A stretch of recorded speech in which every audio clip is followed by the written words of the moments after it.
The Cranberries were an Irish rock band formed in Limerick, Ireland. Originally named the Cranberry Saw Us, the band were formed in 1989 by lead singer Niall Quinn, guitarist Noel Hogan, bassist Mike Hogan, and drummer Fergal Lawler. Quinn was replaced as lead singer by Dolores O'Riordan in 1990, and they changed their name to the Cranberries. The band classified themselves as an alternative rock group but incorporated aspects of indie rock, jangle pop, folk rock, post-punk, and pop rock into their sound.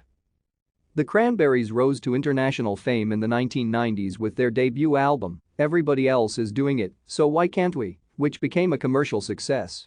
Some of the band's hit singles include Dreams, Linger, Zombie, and Salvation.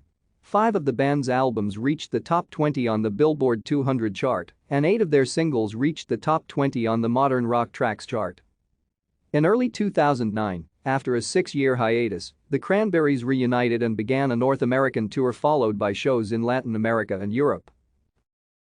Thank you for watching.